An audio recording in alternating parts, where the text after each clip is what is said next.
Non abbiate paura! Você está chegando aí, ó, o Matheus já sinalizou que o áudio está ok. Você que está aí, sinaliza para você o áudio está bacana também, a imagem tá bacana. Noite. Opa, boa noite, Henry, tudo bem? Bem, tamo junto. Quanto tempo, hein, Henry? Você vê, meu? Precisamos nos encontrar, passar logo essa pandemia e a gente se encontrar de fato. Se Deus quiser, logo passa, né? Tem que acabar, meu Deus do céu, ninguém aguenta mais. Ninguém aguenta Gente, mais. vocês estão chegando aí, gente, né? Sinalizem aí se está tudo certo com o áudio do Henry, com o meu áudio. Quero pedir também que vocês apertem ali embaixo, ó, debaixo do Henry ali tem uma setinha, tem um aviãozinho, um negocinho lá pro lado. Aperta naquele negocinho, compartilha com quem estiver online aí no seu direct agora, né? Não esqueça de compartilhar, não deixe de compartilhar. É importante que mais pessoas venham até essa live, acompanhem essa live, porque o material, o conteúdo que nós vamos compartilhar aqui com os irmãos é um material riquíssimo, né? Um material riquíssimo e muito importante para a nossa atuação, muito importante para a nossa vivência como igreja, nesse tempo que nós vivemos, né? Nesse tempo, né, de tantas ideologias que se levantam e cada vez mais fortes, né? Cada vez mais fortalecidas contra o Evangelho, contra Cristo. É muito importante que nós entendamos dessas ideologias para vencer essas ideologias com a verdade, né? A verdade do Evangelho. Então, você está chegando, compartilhe, manda aí para o pessoal, manda para quem tiver aí no seu direct e não esqueça de pegar o seu material de anotação também para fazer a sua anotação, para anotar os pontos mais importantes, para anotar possíveis dúvidas, que a gente vai ter uma conversa muito bacana a partir de agora. E seja muito bem-vindo, né? Você aí é a pessoa que está inaugurando a nossa segunda Maratona TDC, então seja muito bem-vindo. A irmã perguntou se a live ficará salva. Ficará, né? Ficará, mas é importante que vocês acompanhem ao vivo para tirar dúvida, enfim. Você está inaugurando, então seja muito bem-vindo à nossa segunda Maratona TDC. E para nós iniciarmos, hein, você poderia se apresentar aí para o pessoal, falar quem é você? Com certeza. Boa noite, irmãos. Boa noite você que está chegando para essa live muito importante, maratonarmos. Eu sou Henry José Arida. Tenho formação filosófica e teológica, fui seminarista da igreja e nunca parei desde 1992, Marquinhos. Na renovação carismática, com 14 anos, tive a graça de receber o batismo no Espírito Santo e daí, então, trilhar essa jornada na Santa Igreja e, sobretudo, vivendo esse novo Pentecostes na vida da igreja, na minha vida. Então, sou fruto desse Pentecostes, que é a renovação carismática, essa corrente de graça. Eu sou membro do Santuário São Judas Tadeu, também faço parte aí do núcleo de formação pregadores da Arquidiocese de Sorocaba, e hoje é uma grande alegria maratonar e com um tema que já vai começar com tudo, vai começar sacudindo aí. E aí, Marcos, foi muito bom a gente começar já com esse tema para abrir com chave de ouro mesmo, para que os nossos irmãos que estão nos acompanhando, compartilhando, falando, chamando, enviando essa live, isso possa ecoar no coração de muitas pessoas. Exatamente, exatamente. Vamos começar bem, vamos começar com os dois pés no peito já, né? Que é um tema bem pesado, bem difícil de lidar, mas vamos que vamos, né? Então, mais uma vez, eu quero dizer para quem está chegando, seja muito bem-vindo. Mais uma vez, digo, não esqueça de compartilhar. Mais uma vez, eu digo, pegue o seu material de anotação, porque nós já vamos iniciar aí com o conteúdo. Só quero dizer uma coisinha antes de nós entrarmos, de fato, no conteúdo. O Henry falou aqui que ele é da renovação carismática, né? Eu também sou da renovação carismática, né? E por mais que podem até tentar tirar isso da gente, a gente não consegue deixar de ser, né? Mas você que está aqui e que não é da renovação carismática, né? Continue aí conosco, porque esse é um conteúdo, esse é um material cristão, né? Esse é um conteúdo cristão, é um material que está relacionado ao Evangelho, né? Então, independentemente da sua vertente, tanto católica, de pastoral, de movimento que você participe, até mesmo cristã, se você é de alguma outra denominação, esse é um material que está de acordo com aquilo que o Evangelho nos expressa e independe aqui das nossas bandeiras aí de movimentos, de pastorais, né? É uma verdade que serve todo o corpo de Cristo, serve toda a igreja. Mas vamos começar aí falando sobre o nosso tema, nosso teminha aí, ideologia de gênero. A primeira pergunta que a gente tem que fazer, né, é o que é ideologia de gênero, né? Porque não adianta a gente começar a falar de uma coisa se nós não definirmos ela, né? Então, o que é ideologia de gênero? Bom, primeiramente, para começarmos, quase que nós não falaríamos sobre esse tema. Porque a PL, o projeto de lei que tramitou no Senado, número 2630, queria calar a nossa possibilidade de falar, de ser uma pedra no tropeço dessa ideologia que, na verdade, é uma tentativa de resposta de um grupo que quer responder à questão dizendo que não há homem e mulher, não há sexo masculino e feminino. O que há, o ser humano que vai escolher, que é uma construção social. É algo da cultura, da sociedade, você vai construindo a sexualidade no decorrer da carruagem. Bom, essa ideologia, ela tem várias vertentes e é muito contraditória, não se fundamenta. Mas essa ideologia, que é essa visão sobre a sexualidade humana, que nós temos aí grandes expressões, e o fundador desse pensamento se nós pegarmos a origem, o último escrito de Karl Marx, que foi sobre a família, sobre a propriedade e sobre o Estado, ele vai falar justamente sobre isso, sobre essa opressão. Ele não conseguiu concluir esse livro, Engels, que vai concluí-lo, dei aula de sociologia, misericórdia, olha onde eu entrei. E Engels vai terminar esse escrito. E nesse sentido, nós vemos que ele fala da opressão que começa justamente na célula máter, que é a família. Porque o marxismo em si, ele foi uma tentativa de transformação política, um movimento de transformação, de revolução. Mas ele não deu certo por um único motivo. Ele não entrou da porta da soleira, da porta da nossa casa para dentro. E é esse o fracasso do marxismo. Tanto que Antônio Gramsci, o gramscianismo, ele vai dar um passo além de Marx. Ele vai falar que para mudar é preciso entrar na cultura, dominar as instâncias de cultura, instrumentalizar as instâncias de cultura, mais do que isso, entrar no solo sacrossanto da família para implodi-la. Implodi-la, sobretudo no papel de opressão do homem para com a mulher. A mulher é a oprimida da história. E daí nasce o feminismo, esse feminismo contemporâneo, que vai pegar esse viés marxista para elaboração dessa ideologia de gênero que eles negam. Eles vão negar e eles vão sempre bater nessa tecla. Não existe ideologia de gênero. Interessante que na China, em 1995, foi uma conferência da mulher, onde o gênero foi o tema. E daí elas, as ideólogas do feminismo, da ideologia de gênero, diz: nós não podemos levar essa ideologia de navio, mas de submarino, para chegar homeopaticamente onde deve ser e acontecer. Então é isso que, Marcos, é isso que acontece.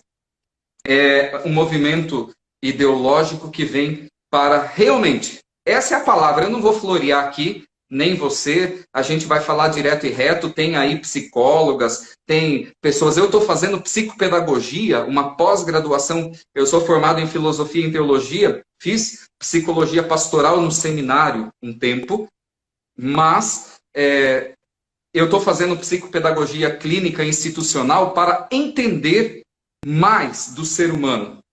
Mas só que eu não vou dizer a instituição, porém, estudando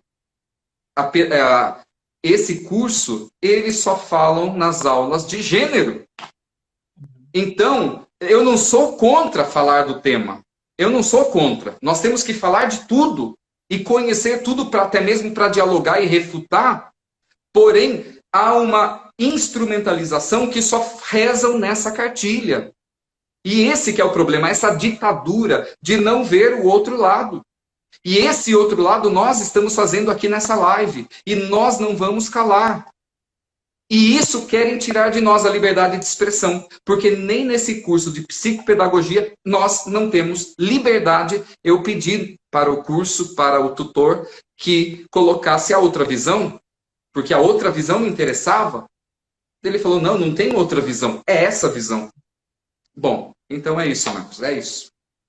Acho que é só para o pessoal entender, né? O Henry, me corrija se eu estiver errado, tá, Henry? Porque eu sou um mero aspirante aí desses assuntos, né? Não sou nada, nenhum especialista nesse sentido. Mas quando o Henry fala do marxismo, daquelas ideias lá de Marx, lá, que ele escreveu naquele último livro lá, que o parceirinho dele acabou terminando, a tese daquele livro basicamente é que a família reproduz o sistema de opressão do capitalismo, né? Então, assim como a burguesia oprime o proletariado, ou seja, o patronado, os patrões oprimem os empregados, essa estrutura de opressão ela se reproduziria também na família. De que maneira? Por meio da família no modelo patriarcal, né? Então, o homem ele seria o opressor e a mulher e os filhos seriam os oprimidos. E essa figura, a partir desse modelo de família tradicional, é um modelo que é reproduzido na sociedade e isso dá as bases aí para o capitalismo, né, isso na teoria de Marx, continuar ali com o seu sistema de opressão. Então, quando nós falamos de ideologia de gênero, o assunto tem que ir para lá atrás, né? Tem que ir para muito anterior, porque nós estamos falando de um plano, nós estamos falando de uma estratégia de desconstrução da sociedade, de desconstrução daquilo que Deus estabeleceu como verdade, de desconstrução da civilização cristã, desconstrução da moral judaico-cristã. Nós estamos falando de um processo de desconstrução que é muito anterior ao termo, né, ideologia de gênero. Com certeza. E a gente vê que o próprio Marx, não somos nós que estamos dizendo, pegando essa última obra dele, ele diz, sem a abolição da família, não se pode levar adiante a revolução comunista. Então tem que entrar, tem que implodir. E daí, depois serão temas de outras maratonas durante essa semana, mas se pegarmos Freud, vai nessa linha de desconstrução, onde se possibilita o vale tudo do conceito de família. Você percebe que o grupo... Nós não somos... Eu tenho que deixar claro que nós não somos contra aquele que é homossexual. O catecismo da igreja é muito claro no parágrafo 2357, que é uma realidade de homens e mulheres que sofrem, que têm essa tendência, que lutam, e que nós temos que ter misericórdia e compreendê-los na luz e na ótica da cruz de Cristo. Temos homens e mulheres valorosos, honestos, corretos, que pensam, inclusive como nós, que são homens de Deus, mulheres de Deus, que têm essa tendência. Porém, o grupo que você, que nós combatemos é o grupo ideológico, politizado, que quer impor uma ditadura, quer que todos rezem na mesma cartilha. Por exemplo, na Alemanha e na Suécia, já não se usa o termo menino e menina. Se usa o termo genérico criança. Isto está entrando. Já entrou. Nós temos aqui em Sorocaba, eu estou há anos tratando dessa questão. Temos, graças a Deus, o vereador Anselmo Neto, um vereador católico, presidente da Frente Parlamentar em Defesa da Vida e da Família, que tem defendido a nossa visão judaico-cristã de uma sociedade constituída pela célula máter, que é a família. E ele tem lutado muito porque de 2 em 2 anos nós temos a revisão do Plano Municipal de Educação. Inclusive, está previsto para esse ano a revisão do Plano Municipal. Há 2 anos atrás, a gente teve um grande embate um grande embate sobre esse tema da ideologia de gênero. Por quê?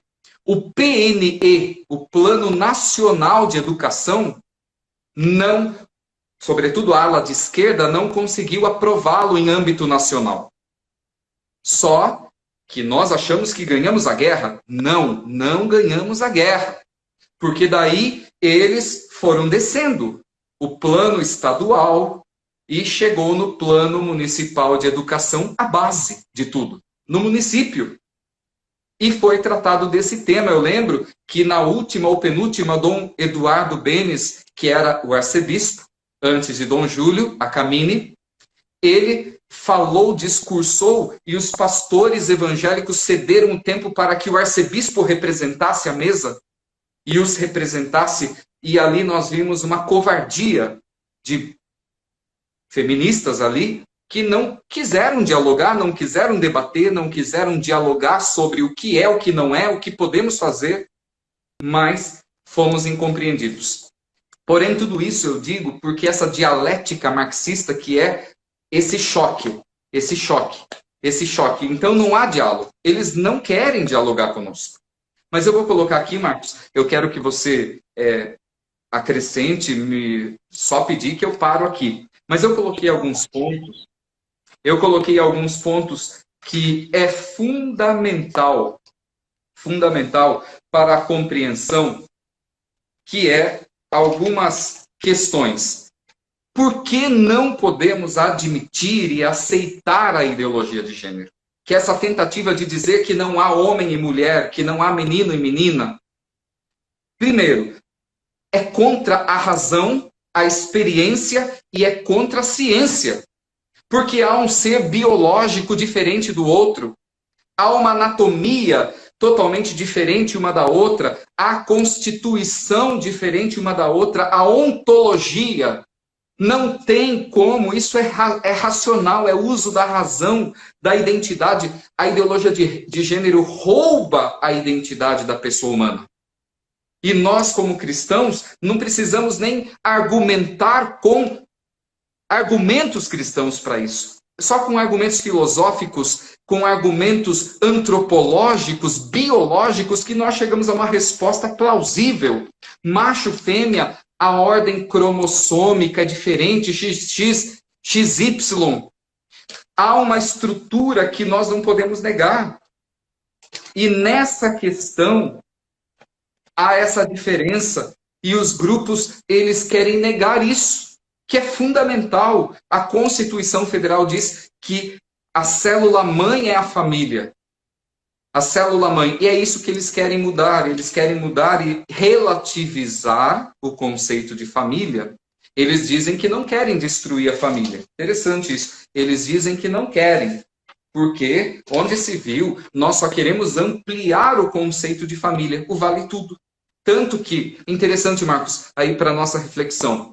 O grupo LGBTQ, e eles colocam cada vez mais letras, porque eles nem sabem o que são.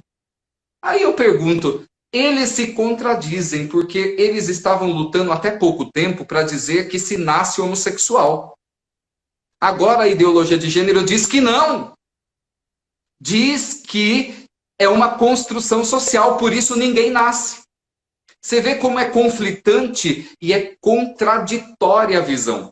Não tem fundamento. E eles mesmos ficam se machucando, querendo, na verdade... Interessante, quando a gente fala de feminismo, entre aspas, quando a gente fala de direito, por exemplo, numa empresa, a mulher tem o mesmo cargo do homem e lutam por um salário igual, nós também concordamos com isso. Que ela tem o seu valor, que ela tem o seu papel, o seu protagonismo. Todos nós concordamos com isso. O que nós não concordamos é a perda da identidade. É a troca de papéis. É a relativização do conceito de família. Por isso, quando a gente vê desse jeito, a gente vê, por exemplo, as feministas, nós vemos que há uma repulsa em relação ao masculino, com o dilema patriarcal. E daí você pega e você vai longe nisso, a gente chega lá em Marx. Essa desconstrução da família que é a base de tudo. Então, eles mesmos não conseguem colocar mais letra na sua sigla partidária, no seu gueto, que querem impor para todos. Esse é o problema. Esse é o problema. Eles querem que todos engulam isso com o pretexto da lei. Esse que é o problema. Exato. Eles não querem direitos. Antes eles brigavam pelo direito do grupinho ali. Agora não. Eles querem que todos sigam essa visão. E aí nós temos as grandes mídias. Interessante que essa conferência na China, em Pequim, em 1995, quem estava à frente? Organização ONU. Organização aí que sempre está financiando das Nações Unidas, financiando a ideologia de gênero nas escolas. E assim, Henry, a gente vê, esse é um assunto que a gente está um pouquinho do foco aqui, mas é importante que a gente trate. A gente vê que existem movimentos políticos, né, movimentos, na verdade, ideológicos, que se levantam se apropriando de pautas e tentando dar resposta para algumas pautas, né? Então, a questão de gênero é uma questão que é um problema real. Existem pessoas que têm sérios problemas, sérios conflitos interiores com a questão da sua identidade sexual. Assim como, por exemplo, nós temos estruturas sociais que, de algum modo, desfavorecem, oprimem as mulheres. Isso também é um problema real. Nós temos violência doméstica, isso é um problema real. Nós temos casos, nós temos situações de racismo, né? Agora estou falando bastante sobre isso. São problemas reais. O problema é querer dar respostas erradas para problemas reais. Quando você dá respostas erradas para problemas reais, você cria novos problemas ainda piores, né? Então, quando a esquerda, de modo especial, se apropria de algumas pautas que, de certo modo, são legítimas, mas posteriormente são deturpadas, se criam problemas ainda maiores. A questão de gênero, né, de modo especial, é um clássico exemplo disso. Então, o conflito é real, mas a resposta que é dada é uma resposta errada, e nós vemos as consequências. Não sei se você vai falar sobre isso, mas nós temos aí casos de pessoas que se venderam, né, deixaram, né, foram compradas por essa ideia de gênero, mudaram seu corpo, mudaram a sua aparência externa, e por consequência disso tiveram problemas psicológicos seríssimos, pessoas que cometeram suicídio por realmente desconfigurar a sua aparência e por conta dessas ideias que vieram aí da ideologia de gênero, né? Mas só voltando aqui um passo, para já passar a palavra para você, quando eu digo que eles dão respostas erradas para problemas reais, nós cristãos temos que entender o seguinte: nós temos a resposta certa. Se eles dão respostas erradas, nós temos a resposta certa. Nós temos aquele que pode vencer todo tipo de opressão social. Nós temos aquele que pode vencer todo tipo de opressão contra as mulheres. Porque é aquele Jesus que, quando entra no meu coração, me faz incapaz de agir eu como homem, me faz incapaz de agir contra uma mulher, de fazer mal com uma mulher. Esse Jesus entra no meu coração e transforma meu coração para isso. Protesto com mulher na rua com o peito de fora não pode mudar o meu coração. Se eu sou um machista, o meu coração não muda com protesto com mulher com o peito de fora. Mas o meu coração é transformado por Jesus. Agora está na moda, enfim, tá acontecendo esses protestos aí contra o racismo, né? Que é uma pancadaria só, uma zoeira só. Gente, essa não é a resposta. Se eu sou um racista, eu vejo a galera quebrando as coisas na rua, eu não vou deixar de ser racista. Mas se eu sou um racista e Jesus entra no meu coração, ele pode me fazer deixar de ser racista, né? A questão de gênero é a mesma coisa, mas eu vou entregar a palavra para você, porque é você que veio falar aqui, né? Mas você disse tudo, Marcos. A solução é olhar com o olhar de Jesus. É olhar na ótica de Jesus. E nós, como igreja, não podemos nos furtar da nossa missão, do munus, de ser a longa manos de Cristo, a mão longa que alcança os estereótipos mais diversos. Nós não podemos deixar de ser esse abraço de Jesus, como você disse, aquela que protesta lá de peito de fora, quem sabe é uma pessoa que está precisando de um abraço. é aquela que está precisando de um olhar que ninguém olhou, quem sabe é aquela que sofreu violência dentro da sua casa. Por isso, quando eu digo aqui, até mesmo esquerda, eu estou falando de esquerda, de pessoas que pensam assim na direita, no centro, porque não é a ideologia política que vai responder ao anseio do homem, mas é o evangelho, é uma dose cavalar do evangelho de Jesus. É esse evangelho que me libertou, que libertou você, Marcos, que libertou a muitos irmãos que estão aqui conosco, e nós queremos profetizar que Jesus é a resposta para quem quer que seja, para qual buraco, para qual bandeira esteja levantando, porque não é a direita que vai salvar o Brasil, não é a esquerda que vai salvar, não é o centro, não há presidente herói.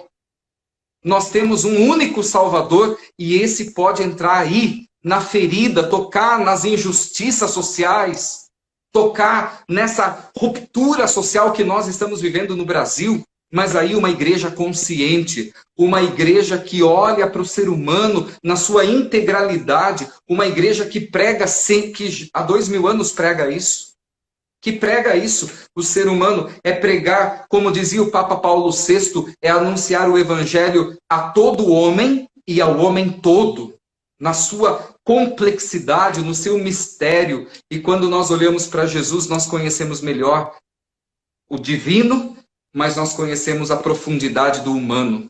E esse humano que foi maculado pelo pecado original, que precisa ser ressignificado pela palavra de Deus, que precisa encontrar-se com a verdade que está dentro dele, que foi revelada na pessoa de Jesus, e Jesus é essa resposta. E quando nós falamos de ideologia de gênero, só pegando 3 pontos fundamentais, o dualismo, falar da beleza da família. Quando nós falamos contra a ideologia de gênero, nós não queremos ser negativistas. Nós queremos falar, sim, da beleza da família, dom de Deus. Como diz o Catecismo da Igreja Católica, no parágrafo 2201, temos ali todo o plano de Deus para a família. Nós temos o dualismo, isto é, Deus criou homem e mulher. Deus criou esses seres que são diferentes para complementariedade, para se complementarem e para a procriação. E multiplicai-vos é a vocação original do ser humano, porque senão nós não teríamos a sociedade hoje. A célula máter é a família e a igreja é a defensora da família. Para isso, nós não queremos atacar ninguém que pensa diferente. Mas quando nós vemos a imposição de uma ditadura, nós temos que nos levantar com profecia. Nós temos que nos levantar com coragem de denunciar. Porque muitas pessoas estão, como você disse, o suicídio é gigante. É gigante. Sobretudo, peguemos aí uma sociedade como a da Suécia, um país de primeiro mundo, um país que tem tudo, mas que o índice de suicídio é gigante, para ver que o ter não responde. Mas essa questão da flexibilização moral, essa relativização moral, esse vale tudo, esse hedonismo, uma sociedade niilista que é vendida por grandes empresas. A minha esposa me mostrou, querem fazer de nós andrógenos, assexuados ou relativizados na sexualidade. Ela mostrou uma camiseta vestido para homens, para não ter diferenciação, como muitas multinacionais ou lojas grandes no mundo que já colocam um provador só, não tem mais feminino e masculino. Isto é uma imposição, é uma imposição. Falar de Jesus também é profetizar e muitas vezes chicotear na porta do templo, porque o amor de Deus também corrige. O amor de Deus também evidencia essa verdade. Nós estamos, quando eu falo assim de forma dura, nós estamos falando da ideologia, não da pessoa. A pessoa tem todo o nosso amor, o nosso respeito, a integralidade da sua vida, a sacralidade da sua vida é inviolável. Mas quando nós falamos de ideais, quando nós falamos de valores, nós não negociamos valores, não. Nós não negociamos os nossos valores. Judaico-cristãos, palavra de Deus, revelação, por outras coisas que vêm, como diz a primeira carta de Timóteo,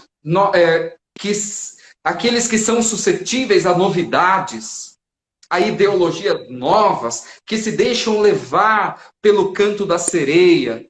Então nós não podemos relativizar e não vamos negociar os nossos valores com ninguém. Respeitamos a todos, mas eu não posso deixar. Eu estou aprendendo isso muito com o Neto na Câmara.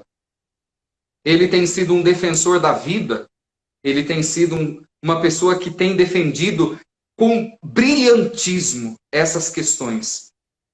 E isso é muito duro, porque a gente apanha demais. Até mesmo dentro da igreja, a gente tem que ter uma consciência em relação a temas. Por exemplo, a volta da missa. A gente apanhou por isso, de alguns, que não queriam a volta da missa. Mas hoje nós vemos o centro de Sorocaba lotado, abarrotado, filas no shopping e as igrejas totalmente padronizadas com higiene. Isto é, você percebe que até nisso a grande mídia quer quebrar as igrejas. Há um projeto muito claro sobre isso. Exatamente. É ou não é, Marcos? É um projeto de poder mesmo, né?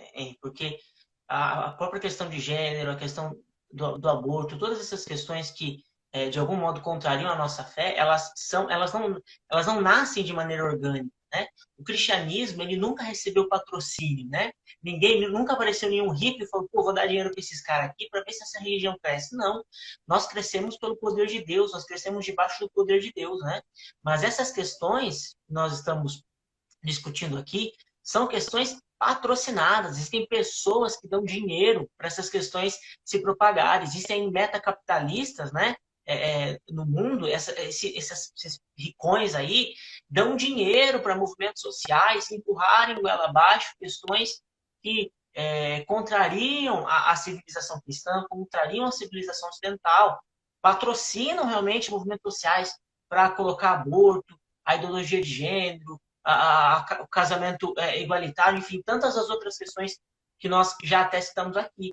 Mas veja, o interesse dessas pessoas qual é? O interesse desses metacapitalistas eles querem ficar mais ricos, né? E como que eles querem ficar mais ricos? Diminuindo a população, em primeiro lugar, né? Se você aumenta o aborto, se você promove o casamento igualitário, se você promove... Casamento igualitário, na verdade, é um termo equivocado, mas tudo bem.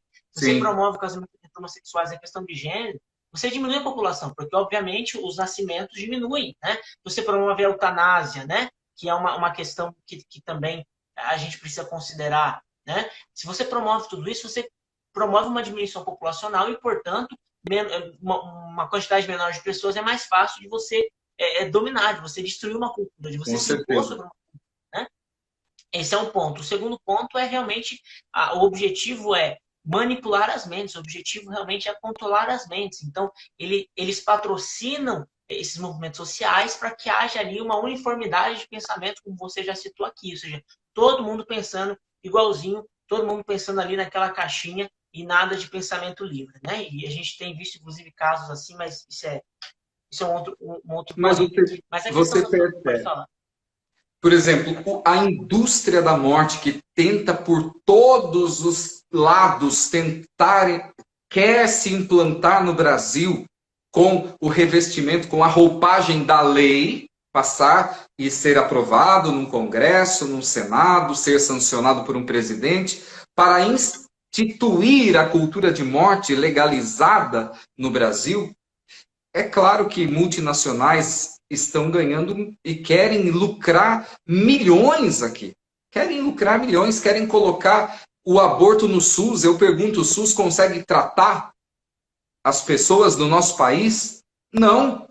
Não tem estrutura para tratar. A gente está vendo isso nessa pandemia. Agora querem colocar o aborto legal, como se o aborto fosse tratamento de doença, como se a criança fosse uma doença. Meu corpo, minhas regras. Isso não existe. Isso é uma falácia, é uma mentira. E daí, para alienar... Interessante, quando eu fui estudante de filosofia, seminarista em São Paulo, a gente fez um trabalho de pesquisa para ver a realidade. Eu sei que vai ser outro tema de uma outra live, mas a gente foi na periferia de São Paulo, lá no fundão da zona sul de São Paulo, em todos os rincões, Grajaú, enfim. A gente foi lá para o fundão e a gente foi na Paulista. Se você entra numa banquinha de jornal lá no Grajaú, você vê 80% de pornografia. Se você vai na Paulista, não. É só um espacinho ali e muito assim, aquela pornografia muito, muito maquiada, né? Muito elitizada, porque é uma forma de manipular. É uma forma de alienar e manipular, para tornar os jovens massa de manobra, para vender suas bandeiras e ser ainda e conquistar militantes de graça, como você disse, lucrando em cima da imbecilização do povo. E a gente tem visto isso. Essa falta de crítica, essa falta de visão, e isso é fundamental nós fazermos constantemente, não só na pandemia, porque nós, mesmo dentro da igreja, nós temos uma cisânia ideológica, que é perigosa, que aprova essas bandeiras, em nome da paz e do amor, em nome de um relativismo, enfim, se vende o evangelho ou se maquia o evangelho para outra coisa, para outra finalidade que não é evangelho. Sim. Mas é isso, Marquinhos. Exatamente, né? Acrescenta aí, irmão, joga que a gente vai dialogando. E a palavra é muito clara, né? É uma palavra que todos nós conhecemos, Romanos 12, diz que nós não devemos nos conformar com esse mundo, mas transformar esse mundo pela renovação da nossa mente, né? Então, nós sabemos que toda essa luta que nós estamos falando aqui é uma luta cultural, uma luta de mentalidade. As pessoas, elas são criadas para pensarem que essas coisas é normal, para pensar que todas essas questões são, enfim, são naturais, são normais, né? Mas o evangelho é esse evangelho que contrapõe a cultura e que diz não, não é isso, né? Não é isso. Mas voltando só para a questão da questão de gênero, é muito importante nós entendermos, né? Nós não estamos aqui levantando uma bandeira política, pura e simplesmente. Nós não estamos aqui balançando uma bandeirinha, né? Somos anti isso, anti aquilo. Não é isso que nós estamos fazendo. Não é isso. O cristianismo não é isso. O cristianismo, ele é um sim à vida. O cristianismo, ele é um sim à verdade. Acontece que as pessoas não querem ouvir a verdade. As pessoas não querem conhecer a verdade, mas o cristianismo é um sim à verdade. Qual é a verdade? O que é a verdade? A verdade não é um conjunto de regras, a verdade não é um conjunto filosófico, a verdade não é um conjunto de convenções, como diria o nosso querido Papa Emérito Bento XVI. A verdade é uma pessoa. Essa pessoa se chama Jesus Cristo. Ele é a verdade, ele é a revelação do Pai. E o que ele nos diz? O que ele nos diz que é verdade? Ele diz que o homem e a mulher foram constituídos por Deus para se unirem em santo matrimônio, porque somente assim, né, somente pelo matrimônio, quem nos ensina isso é a Bíblia, claro, mas São João Paulo II, na Teologia do Corpo, nos trouxe isso à memória. Somente o homem e a mulher dentro de um casamento, ele consegue, né, o casal consegue trazer ali uma imagem da Santíssima Trindade, né? São João Paulo II fala das analogias. Todas as analogias para se referir a Deus são imperfeitas, mas a menos imperfeita é a analogia esponsal, é a analogia do casamento. Somente ali, porque um homem e uma mulher, a partir de sua união, a partir de sua fecundidade, geram uma terceira pessoa. Do mesmo modo que o pai amando o filho amando o pai, na sua complementariedade, eles geram uma nova pessoa que é o Espírito Santo. Somente o homem e a mulher conseguem fazer isso.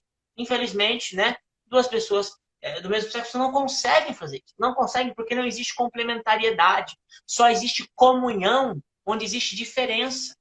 Só existe comunhão onde existe complemento. E nós somos feitos para a comunhão. Eu fui feito para a comunhão. Você que está me acompanhando aqui, você foi feito para a comunhão. Só onde existe comunhão, existe verdade. Só onde existe comunhão, existe imagem de Deus. Só onde existe comunhão. E não existe comunhão sem essa complementariedade, sem essa diferença tão bela presente na sexualidade humana. E é verdade, a gente celebrou a Santíssima Trindade quando falamos do dogma fundamental da fé. O pai ama o filho num amor pericorético, a pericórese, numa troca constante. O pai ama o filho, se derrama no filho, mas não é o filho. O filho ama o pai, se derrama no pai, mas não é o pai. Nessa troca, e o espírito, o amor entre as duas pessoas que se derramam, e o amor de Deus, o amor trinitário na sua vida ad intra, na sua vida íntima, é caracterizado pela fecundidade. Por isso a família é a imagem mais linda da fecundidade da Trindade. É o ícone perfeito de Deus, a família. Como você disse, a complementação do homem e da mulher que gera a vida, que gera o amor esponsal, tanto que Jesus elevou aquilo que era de índole natural, lá no livro do Gênesis, a criaturalidade, Jesus elevou a ordem sacramental.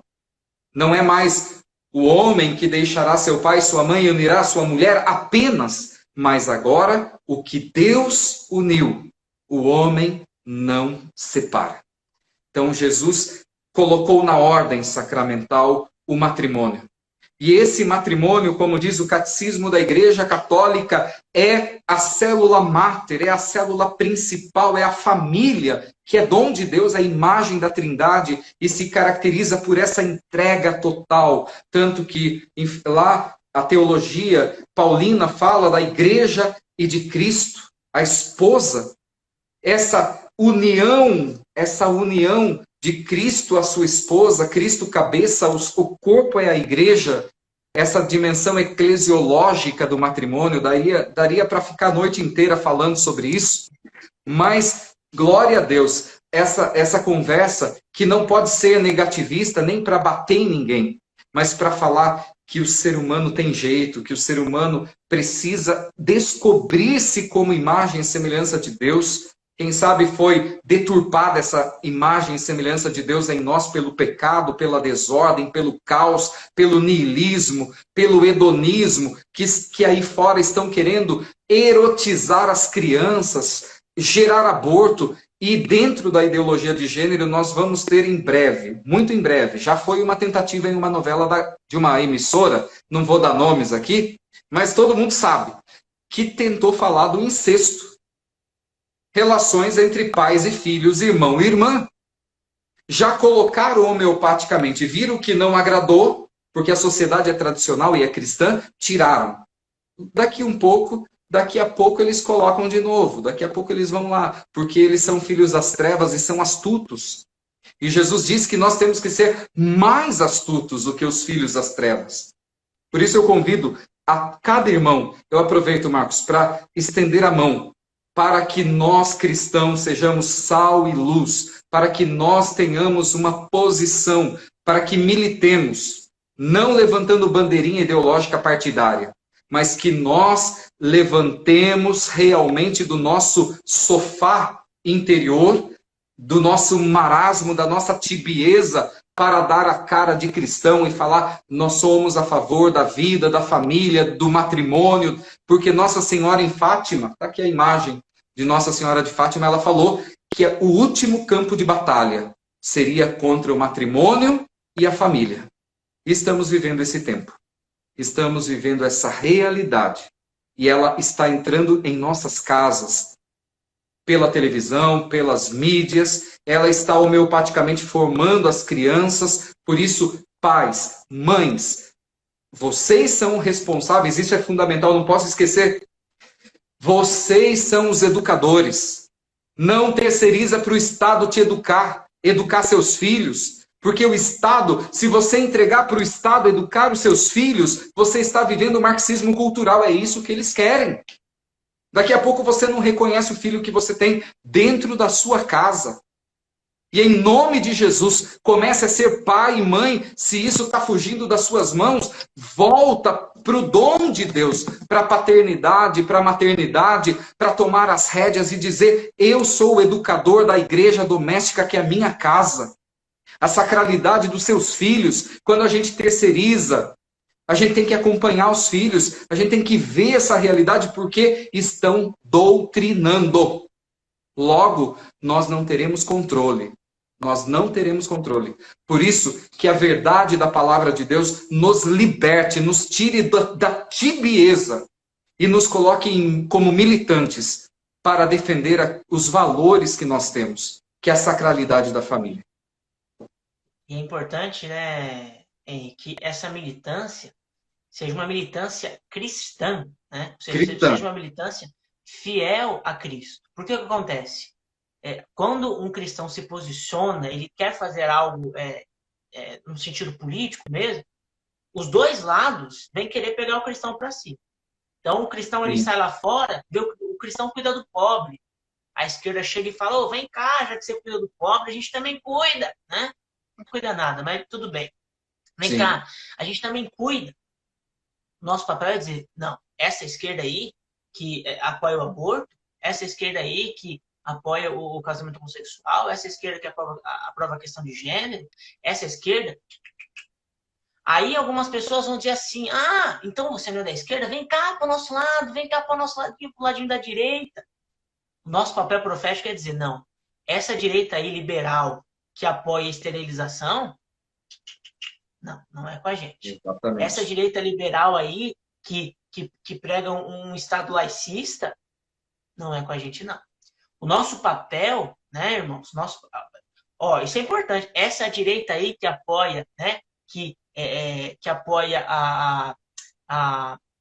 o divórcio, não é com a gente, né? Então, o nosso papel é se posicionar como cristãos fiéis ao Evangelho. É claro que existe hierarquia de verdades, existem hierarquias de valores, nós precisamos respeitar esses valores, né? Infelizmente, nós estamos no mundo, existirão momentos que nós jamais vamos negociar os nossos valores, mas a gente vai ter que se aliar com o inimigo contra o inimigo, né? Infelizmente, o ambiente político é isso, mas e a não gente precisa entender que nós... Pode falar. E não é na questão, quando eu falo militância, você falou muito bem, Marcos. Foi muito importante você dizer isso, senão a gente pode ser mal interpretado e compreendido. Quando eu falo militância, não é brigar. Não é fazer como o marxista faz. Não é a dialética marxista que a gente quer. Eu vou brigar lá, vou pegar uma cruz e vou descer no meu irmão lá. Não. Aquele que pensa diferente de mim. Não, quando eu falo militância, é termos, primeiro, formação, processo formativo constante. É termos realmente protagonismo na sociedade. Dialogar, por exemplo, a gente fala muito, mas, por exemplo, hoje tem cristão no Conselho Municipal de Educação? É disso que eu estou falando. É responsabilidade social, é entrar na brecha, é se fazer presente, é estar nos debates, é participar, porque, desculpa, quem não diz eu não gosto de política, vai ser governado por quem gosta. Exatamente. E esse que é o problema, tanto que Martin Luther King dizia, o problema não é o grito dos maus, não é disso que eu tenho medo, mas é o silêncio dos bons.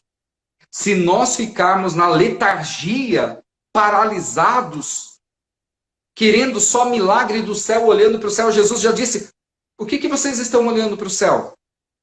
Vai, evangeliza, vai, leva a minha palavra, o meu evangelho. Não podemos, é protagonismo total que nós devemos exercer como cristãos, cidadãos, como dizia Dom Bosco, bons cristãos, bons cidadãos, honestos cidadãos, que tem que ter cidadania, tem que ter participação, porque senão nós somos alienados.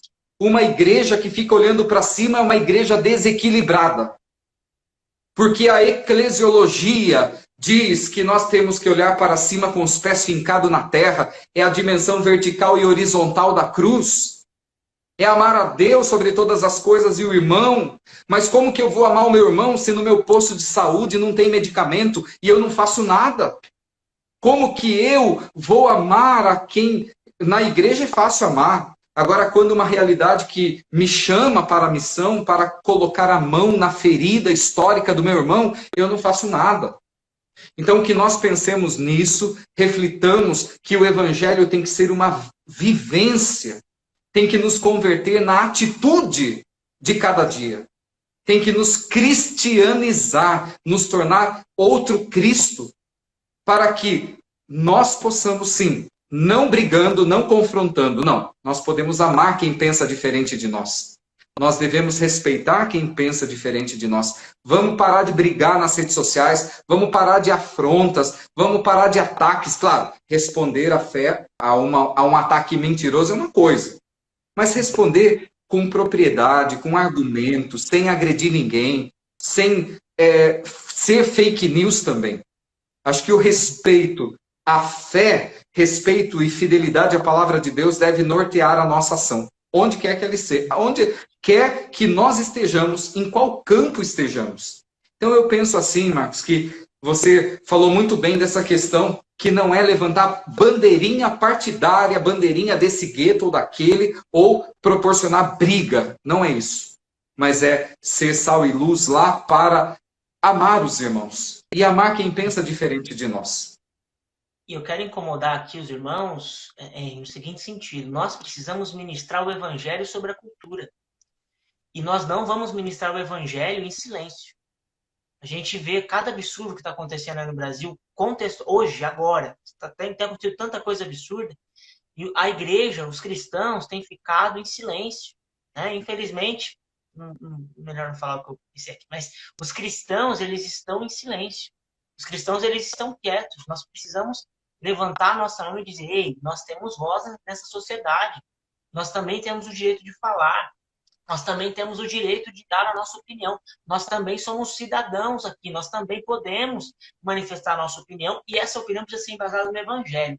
O primeiro passo para isso, uma última coisa que eu gostaria de comentar, o primeiro passo para isso é a humildade. Nós precisamos ter humildade diante do conhecimento. Porque eu vejo o seguinte, que os irmãos, na igreja mesmo, as pessoas elas são muito facilmente manipuladas por ondas sociais, né? Essa semana aí semana passada aconteceu aquela situação lá nos Estados Unidos, que foi uma situação triste, foi uma situação lamentável. O cristianismo é aquele que pode dar resposta para aquela situação lá. O cristianismo é esse que pode sarar a sociedade da questão racial. Porém, eu vi irmãos colocando lá bandeira lá no Facebook, lá, antifascista, né? Gente, a pessoa não tem ideia nenhuma, a pessoa não sabe o que ela está falando, a pessoa não sabe nem o que é fascismo, a pessoa não sabe o que é essa bandeira, a pessoa não sabe o que isso significa, ele está sendo manipulado. Então, irmãos, nós precisamos ter humildade diante do conhecimento. Dizer, eu não sei o que está acontecendo, eu não sei o que estão falando, eu preciso estudar, eu preciso me silenciar, eu preciso estudar, eu preciso entender. Nós não podemos ser massas de manobra, nós precisamos ministrar o evangelho sobre a cultura. Amém, Henrique? Se você quiser complementar com mais alguma coisa para nós. Amém. Para nós encerrarmos, eu quero agradecer a você, Marcos, a todos aqueles que nos acompanharam, que estão dialogando. Depois a gente vai ver cada comentário, a gente vai olhar, vai responder na medida do possível. E essa semana tem outras lives, essa maratona a semana toda. Então, que você possa compartilhar, que você possa chamar, convidar as pessoas. Como foi dito agora, e muito bem, nós não estamos aqui defendendo guetos, mas e não queremos e não podemos, temos que conscientizar o povo de Deus para não ser massa de manobra, como esses chavões que estão criados por gueto. A maior imbecilidade que tem é o racismo, que é anti-evangélico, é imbecilidade, é vazio. Isso daí é óbvio para o cristão, tem que ser óbvio, tem que ser claro, porque é evangelho puro. Como que eu sou igual ao meu irmão, independente da cor, daquilo que ele pensa, daquilo que ele é ou não? Isso daí não me faz melhor ou maior do que ninguém, mas nós devemos levar isso na pauta, na vivência do evangelho, não de grupos. Aí usam racismo para defender suas ideologias e seus guetos, seus interesses. Isso que nós não podemos deixar, sermos massa de manobra. Então, irmãos, eu agradeço, que Deus abençoe, valeu, muito obrigado aí pela participação de vocês, estamos à disposição quando precisarem, estamos aí nas redes sociais, na página, aí no Instagram, em Rearida, também, se quiser, vai lá, começa a seguir, vamos trocar figurinha, vamos conversar, vamos interagir. Valeu, um grande abraço. Obrigado, viu, Henry? Deus abençoe, tá? Uma alegria receber você aqui, é uma alegria sempre. Ouvir você é uma bênção, cara. É uma bênção porque é uma alegria mesmo, porque a gente vê pessoas que estão trilhando um caminho um pouco à frente de nós, né? E é muito importante ouvir o que essas pessoas já estão estudando, já estão experimentando. E eu sei que você é o cara dos livros, eu sei que você é o cara que coloca a cara lá mesmo, que gosta de sentir o cheiro do livro, que estuda para valer. Então é uma alegria, é uma alegria receber você aqui. Alegria é toda minha. E é muito bom servir com você, Marcos, porque você é um cara de Deus, um homem de Deus, e que tem muito a nos ensinar com a sua vivência, com a sua busca. Amém. Deus abençoe. Valeu. Eu vou dar só um avisinho e aí depois nós vamos fazer uma oração rapidinho para nós encerrarmos, tá? Quero convidar você que chegou até aqui, tá, irmãos? É você que chegou até aqui. Nós teremos lives aí até o final de semana. Nós vamos ter lives. Nós, inclusive, vamos falar. Nós citamos aqui a questão da homossexualidade. Nós vamos ter uma live com o apostolado católico. Um apostolado católico que tem um trabalho específico com homossexuais, de acolhida de homossexuais. É um trabalho maravilhoso, um trabalho lindo que você não pode perder. Então acompanhe conosco todos os dias às 22 horas. Você que está aí agora, aproveita, tira um print da sua tela. Acabando a live, você publica, marca o @tdc.sorocaba, marca o Henry aí também, tá? Você que fez o seu resumo, também compartilha com a gente lá nos stories, marca o @tdc.sorocaba. Se por um acaso tem alguém aqui que está nos assistindo e que não entrou lá no nosso grupo do WhatsApp, clica depois no final aqui da live, entra lá no link no link da bio que nós temos lá e entre no nosso grupo do WhatsApp, que nós vamos mandar alguns conteúdos lá também durante a semana. Beleza? Henry, faz uma oração aí para nós encerrarmos rapidinho e aí a gente já encerra lá. Vamos orar, irmãos, colocando na presença do Senhor nossa vida, tudo aquilo que somos e temos. Por isso, ó Deus, nós consagramos a Ti, Senhor, todo o nosso ser, colocamos no Teu coração, Deus Todo-Poderoso, as nossas famílias, e queremos, Senhor, Te louvar e Te glorificar por toda a Sua ação, pela criação, pela obra de criação, por sermos homens e mulheres, por sermos feitos à Vossa imagem e semelhança, Senhor. Te glorificamos, Pai, Pai das misericórdias, e colocamos as nossas vidas na Tua presença nesse momento e pedimos, Senhor, sacia a nossa sede da Tua presença, porque só o Senhor tem a resposta, só o Senhor tem a água viva que sacia a nossa sede. Por isso, ó Pai, em nome de Jesus, batiza-nos nessa noite com Teu Espírito.